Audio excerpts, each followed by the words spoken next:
ऋषि बोले, व्यास शिष्य महाभाग, सूत जी, आपको नमस्कार है। आज आपने भगवान शिव की बड़ी अद्भुत और परम पावन कथा सुनाई है। दयानिधि, ब्रह्मा और नारद जी के संवाद के अनुसार आप हमें शिव पूजन की विधि बताइए, जिससे यहाँ भगवान शिव संतुष्ट होते हैं। ब्राह्मण, क्षत्रिय, वैश्य और शूद्र सभी शिव की पूजा करते हैं। वह पूजन कैसे करना चाहिए? आपने व्यास जी के मुख से इस विषय को जिस प्रकार सुना हो, वह हमें भी बताइए। महर्षियों का वह कल्याणप्रद एवं श्रुति सम्मत वचन सुनकर सूत जी ने उन मुनियों के प्रश्न के अनुसार सब बातें प्रसन्नता पूर्वक बताईं। सूत जी बोले, मुनीश्वरों, आपने बहुत अच्छी बात पूछी है, परंतु वह रहस्य की बात है कि मैंने इस विषय को जैसे सुना है, वैसे जैसी मेरी बुद्धि है उसके अनुसार आज कुछ कह रहा हूँ। जैसे आप लोग पूछ रहे हैं, उसी तरह पूर्व काल में व्यास जी ने सनत कुमार जी से पूछा था। फिर उसे उपमन्यु जी ने भी सुना था। व्यास जी ने शिव पूजन आदि जो भी विषय सुना था, उसे सुनकर उन्होंने लोकहित की कामना से मुझे पढ़ा दिया था। इसी विषय को भगवान श्री कृष्ण ने महात्मा उपमन्यु से पूछा था। इसी विषय को भगवान श्री कृष्ण ने महात्मा उपमन्यु से सुना था। पूर्व काल में ब्रह्मा ने नारद जी से इस विषय में जो कुछ कहा था, वही मैं इस समय कहूंगा। ब्रह्मा जी ने कहा, नारद, मैं संक्षेप में लिंग पूजन की विधि बता रहा हूँ, सुनो। जैसा पहले कहा गया है, वैसा जो भगवान शंकर का सुखमय, निर्मल और सनातन रूप है, उसका उत्तम भक्ति भाव से पूजन करें। इससे समस्त मनोवांछित फलों की प्राप्ति होगी। दरिद्रता, रोग, दुख तथा शत्रु जनित पीड़ा, ये 4 प्रकार के पाप तभी तक रहते हैं जब तक मनुष्य भगवान शिव का पूजन नहीं करता है। भगवान शिव की पूजा होते ही सारे दुख विलीन हो जाते हैं और समस्त सुखों की प्राप्ति होती है। तत्पश्चात समय आने पर उपासक की मुक्ति भी होती है, जो मानव शरीर का आश्रय लेकर मुख्यतः संतान सुख की कामना करता है। उसे चाहिए कि वह संपूर्ण कार्यों और मनोरथों के साधक महादेव जी की पूजा करे। ब्राह्मण, क्षत्रिय, वैश्य और शूद्र भी संपूर्ण कामनाओं तथा प्रयोजनों की सिद्धि के लिए क्रम से विधि के अनुसार भगवान शंकर की पूजा करे। प्रातःकाल ब्रह्म मुहूर्त में उठकर गुरु तथा शिव का स्मरण करके तीर्थों का चिंतन और भगवान विष्णु का ध्यान करें। फिर मेरा, देवताओं का और मुनि का आदि का स्मरण चिंतन करके स्तोत्र पाठ पूर्वक शंकर जी का विधि पूर्वक नाम लें। उसके बाद शैया से उठकर निवास स्थान से दक्षिण दिशा में जाकर मल त्याग करें। मुने, एकांत में मलोत्सर्ग करना चाहिए। मुने, उससे शुद्ध होने के लिए जो विधि मैंने सुन रखी है, उसे आज मैं कहता हूँ। मन को एकाग्र करके सुनो। ब्राह्मण गुदा की शुद्धि के लिए उसमें 5 बार शुद्ध मिट्टी का लेप करे और धोए। क्षत्रिय 12 बार, वैश्य 3 बार और शूद्र 2 बार विधि पूर्वक गुदा की शुद्धि के लिए उसमें मिट्टी लगाए। लिंग में 1 बार प्रयत्न पूर्वक मिट्टी लगानी चाहिए। तत्पश्चात बाएं हाथ से 10 बार और दोनों हाथों से 7 बार मिट्टी लगाकर धोए। तात प्रत्येक पैर में 3-3 बार मिट्टी लगाए, फिर दोनों हाथों में मिट्टी लगाकर धोए। स्त्रियों को शूद्र की ही भांति अच्छी तरह मिट्टी लगानी चाहिए। हाथ पैर धोकर पूर्ववत शुद्ध मिट्टी लें और उसे लगाकर दांत साफ करें। फिर अपने वर्ण के अनुसार मनुष्य दंतवन करे। ब्राह्मण को 12 अंगुल की दंतवन करनी चाहिए। क्षत्रिय 11 अंगुल, वैश्य 10 अंगुल और शूद्र 9 अंगुल की दंतवन करे। यह दंतवन का मान बताया गया है। मनुस्मृति के अनुसार काल दोष का विचार करके ही दंतवन करे और त्याग दे।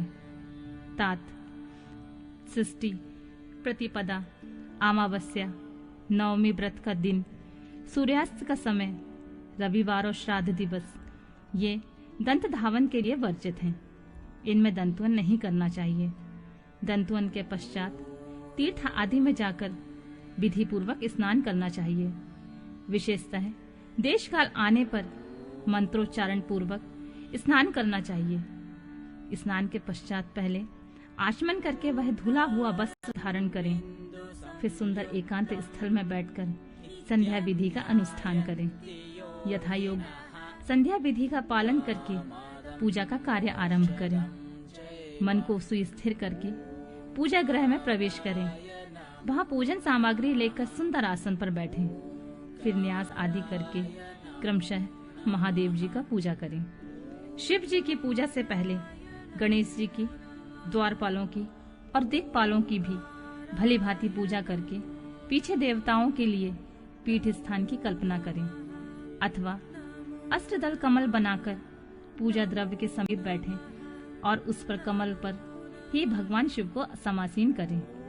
तत्पश्चात 3 आचमन करके पुनः दोनों हाथ धोकर 3 प्राणायाम करके मध्य प्राणायाम अर्थात कुंभक करते समय त्रिनेत्रधारी भगवान शिव का इस प्रकार ध्यान करें। उनके 5 मुख हैं, 10 भुजाएं हैं, शुद्ध स्फटिक के समान उज्जवल कांति है। सब प्रकार के आभूषण उनके श्री अंगों को विभूषित करते हैं तथा वे व्याघ्र चर्म की चादर ओढ़े हुए हैं। इस तरह का ध्यान करके उनकी भावना करें कि मुझे भी इनके समान ही रूप प्राप्त हो जाए। ऐसी भावना करके मनुष्य सदा के लिए अपने पाप को भस्म कर डाले। इस प्रकार भावना द्वारा शिव का ही शरीर धारण करके उन परमेश्वर की पूजा करें। शरीर शुद्ध करके मूल मंत्र द्वारा क्रमशः न्यास करें। पाद्य, अर्घ्य और आचमन के लिए पात्रों को तैयार करके रखें। बुद्धिमान पुरुष विधि पूर्वक भिन्न भिन्न प्रकार के 9 कलश स्थापित करें। उन्हें कुशाओं से ढककर रखें और कुशाओं से ही जल लेकर उन सब का प्रोक्षण करें।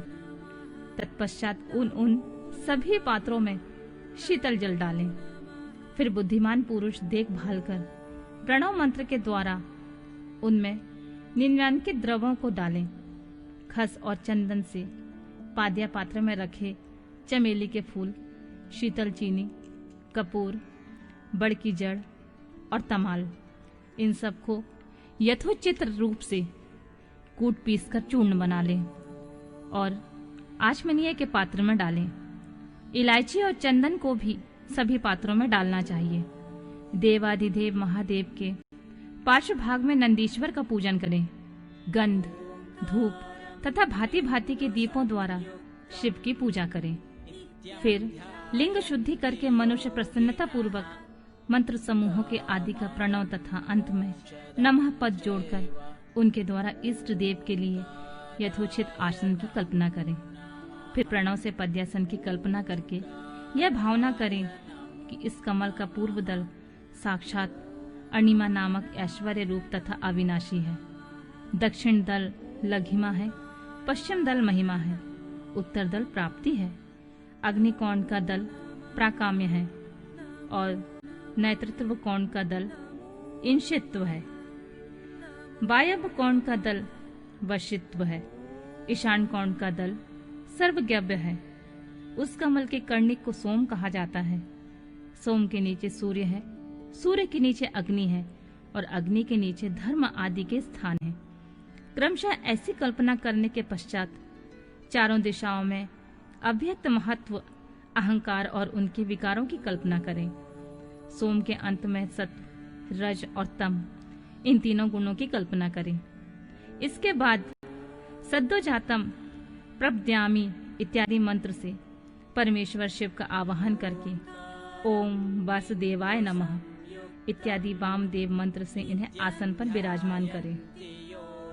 फिर ओम तत्पुरुषाय विद्महे इत्यादि रुद्र गायत्री द्वारा इष्ट देव का सानिध्य प्राप्त करके फिर ईशानम सर्व विद्या नाम इत्यादि मंत्र से आराध्य देव का पूजन करें। पाद्य और आचमनीय अर्पित करके अर्घ्य दें। तत्पश्चात गंध और चंदन मिश्रित जल से विधि पूर्वक रुद्रदेव का स्नान कराएं। पाद्य और आचमनीय अर्पित करके अर्घ्य दें। तत्पश्चात गंध और चंदन मिश्रित जल से विधि पूर्वक रुद्रदेव को स्नान कराएं। फिर पंचगव्य निर्माण की विधि से 5 द्रव्यों को एक पात्र में लेकर प्रणव से ही अभिमंत्रित करके उन मिश्रित गव्य पदार्थों द्वारा भगवान को नहलाएं। तत्पश्चात पृथक पृथक दही, दूध, मधु, गन्ने का रस तथा घी से नहलाकर समस्त अभीष्टों के दाता और हितकारी पूजनीय महादेव जी का प्रणव के उच्चारण पूर्वक पवित्र द्रव्यों द्वारा अभिषेक करें। पवित्र जल पात्रों में मंत्रोच्चारण पूर्वक जल डालें। डालने से पहले साधक श्वेत वस्त्र में उस जल को यथोचित रीति से छान दे। उस जल को तब तक दूर न करे जब तक इष्ट देव को चंदन न चढ़ा ले। तब सुंदर अक्षतों द्वारा प्रसन्नता पूर्वक शंकर जी की पूजा करें। उनके ऊपर कुश, अपामार्ग, कपूर, चमेली, चंपा, गुलाब, श्वेत कनेर, बेला, कमल और उपल आदि भांति भांति के अपूर्व पुष्प और चंदन आदि चढ़ाकर पूजन करें। परमेश्वर शिव के ऊपर जल की धारा गिरती रहे, इसकी भी व्यवस्था करें। जल से भरे भांति भांति के पात्रों द्वारा महेश्वर को नहलाएं। मंत्रोच्चारण पूर्वक द्वारा पूजन करना चाहिए। वह समस्त फलों को देने वाली होती है। तात, अब मैं तुम्हें समस्त मनोवांछित कामनाओं की सिद्धि के लिए उन पूजा संबंधी मंत्रों को भी संक्षेप में बता रहा हूँ। सावधानी के साथ सुनो।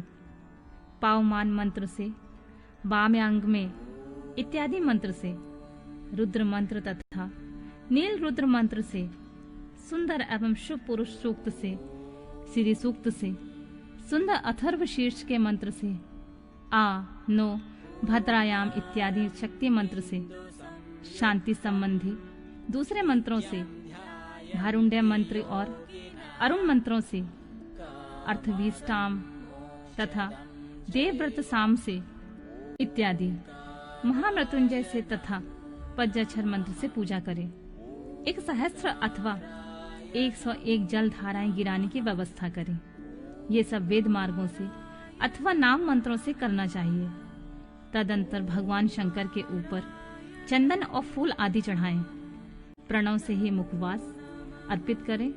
इसके बाद जो स्फटिक मणि के समान निर्मल, निष्कल, अविनाशी, सर्वलोक कारण, सर्वलोकमय परम देव है, जो ब्रह्मा, रुद्र, इंद्र और विष्णु आदि देवताओं की भी दृष्टि में नहीं आते हैं, वेद वेत्ता विद्वानों ने जिन्हें वेदांत में वनवाणी के अगोचर बताया है, जो आदि, मध्य और अंत से रहित तथा समस्त रोगियों के लिए औषध रूप है, जिनके शिव तत्व के नाम से ख्याति है तथा जो शिवलिंग के रूप में प्रतिष्ठित हैं, उन भगवान शिव का शिवलिंग के मस्तक पर प्रणव मंत्र से ही पूजन करें। धूप, दीप, नैवेद्य, सुंदर तांबुल एवं सुरम में आरती द्वारा यथोक्त विधि से पूजा करके स्तोत्रों तथा अन्य नाना प्रकार के मंत्रों द्वारा उन्हें नमस्कार करें। फिर अर्घ्य देकर भगवान के चरणों में फूल बिखेरें तथा साष्टांग प्रणाम करके देवेश्वर शिव की आराधना करें। फिर हाथ में फूल लेकर खड़े होकर दोनों हाथ जोड़कर मंत्र से सर्वेश्वर शंकर की पुनः प्रार्थना करें। कल्याणकारी शिव, मैंने अनजाने में अथवा जानबूझकर जो जब पूजा आदि सत्कर्म किए हैं, वे आपकी कृपा से सफल हों। इस प्रकार पढ़कर भगवान शिव के ऊपर प्रसन्नता पूर्वक फूल चढ़ाएं। स्वास्थ्य वाचन करके नाना प्रकार की आश्रय प्रार्थना करें। फिर शिव के ऊपर मार्जन करना चाहिए। मार्जन के बाद नमस्कार करके अपराध के लिए क्षमा प्रार्थना करते हुए पुनरागमन के लिए विसर्जन करना चाहिए। इसके बाद आद्या से आरंभ होने वाले मंत्र का उच्चारण करके नमस्कार करें। फिर संपूर्ण भाव से विभोर होकर प्रार्थना करें। प्रत्येक जन्म में मेरी शिव की भक्ति हो, शिव में भक्ति हो, शिव में भक्ति हो। शिव के सिवा दूसरा कोई मुझे शरण नहीं देने वाला। महादेव, आप ही मेरे लिए शरण दाता हैं। इस प्रकार प्रार्थना करके संपूर्ण सिद्धियों के दाता देवेश्वर शिव की पराशक्ति के द्वारा पूजन करें। विशेषतः गले की आवाज से भगवान को संतुष्ट करें। फिर सपरिवार नमस्कार करके अनुपम प्रसन्नता का अनुभव करते हुए समस्त लौकिक कार्य सुखपूर्वक करता रहे। जो इस प्रकार शिव परायण होकर प्रतिदिन पूजन करता है, उसे अवश्य ही पग पग पर सब प्रकार की सिद्धियां प्राप्त होती हैं। वह एक उत्तम वक्ता होता है और उसे मनोवांछित फल की निश्चित ही प्राप्ति होती है। रोग, दुख, दूसरों से निमित्त होने वाला उद्वेग, कुटिलता एवं विष आदि के रूप में जो जो कष्ट उपस्थित होता है, उसे कल्याणकारी परम शिव अवश्य नष्ट कर देते हैं। उस उपासक का कल्याण होता है। भगवान शंकर की पूजा से उसमें अवश्य सद्गुणों की वृद्धि होती है। ठीक उसी तरह जैसे शुक्ल पक्ष में चंद्रमा बढ़ते हैं, मुनि श्रेष्ठ नारद, इस प्रकार मैंने शिव की पूजा का विधान बताया। अब तुम और क्या सुनना चाहते हो? कौन सा प्रश्न पूछने वाले हो?